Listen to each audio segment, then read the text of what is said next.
আসসালামু আলাইকুম, সবাইকে স্বাগতম। আইসিটি বিষয়ের যে 52 সংখ্যাটি 16 ভিত্তিক হেক্সাডেসিমাল সংখ্যা, এই সংখ্যাটির দুইয়ের পরিপূরক মান কত হবে? অনেক সহজ, লক্ষ্য করি। প্রথমে এই 52 সংখ্যাটির বাইনারি মান বের করব, তারপর সেই বাইনারি মানকে 8 বিটে সাজিয়ে লিখব। তাহলে 52 বাইনারি মান কত হবে, তাই না? হেক্সাডেসিমাল হতে বাইনারি করার জন্য 2 এবং 5 এই প্রতিটি সংখ্যার অঙ্কের সমতুল্য 4 বিট করে বাইনারি মান লিখব, কারণ হেক্সাডেসিমাল হচ্ছে 4 বিটের কোড। 4 বিটের বাইনারি মান 2 এর সমতুল্য কত হবে এবং 5 এর সমতুল্য কত হবে, এটি বের করার জন্য আমরা একটা কাজ করতে পারি, একটি কোডের হেল্প নিতে পারি। এই যে এখানে লিখে রেখেছি আমি 8421, এই কোড ধরে খুব সহজে 4 বিট বাইনারি মান বের করা যায়। যেমন এই কোড ধরে যদি 2 এর মান বের করতে চাই, তো 2 যেখানে আছে সেখানে 1 হবে, আর বাকিগুলো সব শূন্য হবে। 2 এর নিচে 1, আর এদিকে 0, আর এদিকে 2টা শূন্য হবে। এই যে লক্ষ্য করি, 2 যেখানে আছে সেখানে 1, আর বাকিগুলো শূন্য হবে। 2 যেখানে আছে সেখানে 1, আর বাকিগুলো সব শূন্য হয়েছে। এটা হচ্ছে 2 এর সমতুল্য 4 বিট বাইনারি মান। এবার 5 এর মান কত হবে? 5 তো এখানে নাই, কিন্তু এই যে 4 আর 1 যোগ করে 5, তাহলে 4 যেখানে আছে সেখানে 1, আর 1 যেখানে আছে সেখানে 1, আর বাকি 2টা শূন্য হবে।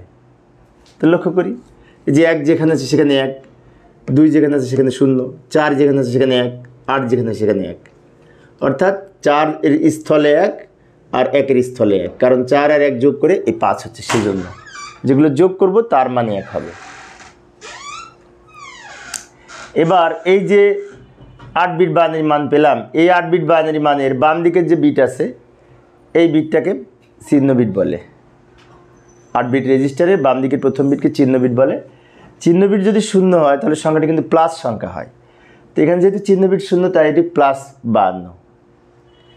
এখন আমাদের 2 এর পরিপূরক করে কিন্তু -52 মান বের করতে হবে, সেই জন্য 2 এর পরিপূরক করব। 2 এর পরিপূরক করলে আমরা মাইনাসের মান পাবো। এখন 2 এর পরিপূরক করতে হলে এই সংখ্যাটিকে আগে 1 এর পরিপূরক করে নিতে হবে। 1 এর পরিপূরক কি? 1 এর পরিপূরক হচ্ছে এই যে বিটগুলো রয়েছে, এটাকে উল্টিয়ে লিখব। যেমন উপরে যদি 0 থাকে, 0 এর পরিবর্তে 1 হবে, 1 এর পরিবর্তে 0 হবে, 0 এর পরিবর্তে 1 হবে, 1 এর পরিবর্তে 0 হবে, 0 এর পরিবর্তে 1, 1 এর পরিবর্তে 0, 0 এর পরিবর্তে 1। এই যে লিখে মান পেলাম, এটা হচ্ছে 1 এর পরিপূরক মান। এবার এই 1 এর পরিপূরক মানের সাথে 1 যোগ করব, যোগ করে এখানে যে মানটি পাবো সেটি হচ্ছে 2 এর পরিপূরক মান। যোগ করি, এই যোগ কিন্তু বাইনারি যোগ, খেয়াল রাখবো। বাইনারি সংখ্যায় আমরা জানি যে 1 আর 1 যোগ করে 10 হয়, তাই না? 1 আর 1 যোগ করে বাইনারিতে 10, 10 এর 0, হাতে থাকে 1, হাতের 1 আর এই 0 যোগ করে 1। এবার হাতে আর কোনো সংখ্যা নাই। এবার এই 1 নিচে নামিয়ে দিব, এই 1 নামবে, এই 0 নামবে, এই 1 নামবে, 0 নামবে, এই 1 নামবে। অর্থাৎ এই লাইনের সাথে 1 যোগ করে এটা পেয়েছি আমরা। এখন এই যে বাইনারি মানটা পেলাম, এটা কিন্তু -52 বাইনারি মান।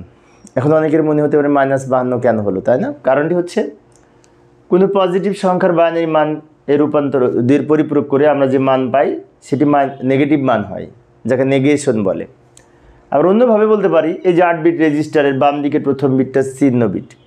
চিহ্ন বিট 0 হলে সংখ্যাটি প্লাস হয়, চিহ্ন বিট 1 হলে সংখ্যাটি মাইনাস হয়। চিহ্ন বিট যেহেতু 1, তাই এই সংখ্যাটি মাইনাস হয়েছে। এইভাবে আমরা 2 এর পরিপূরক করতে পারি হেক্সাডেসিমাল সংখ্যার। তো আমার এই অঙ্কটি যদি তোমরা বুঝে থাকো, তো অনুরূপ একটি অঙ্ক আমি এখানে উপস্থাপন করলাম। 53 সংখ্যাটি 16 ভিত্তিক হেক্সাডেসিমাল সংখ্যা। এই 53 সংখ্যাটির 2 এর পরিপূরক মান কত হবে, তাই না? উত্তর কত হবে কমেন্টসে জানানোর চেষ্টা করবে, আশা করি খুশি হব। তো পরিশেষে সবাই ভালো থাকবে এবং সুস্থ থাকবে, এই কামনায় খোদা হাফেজ।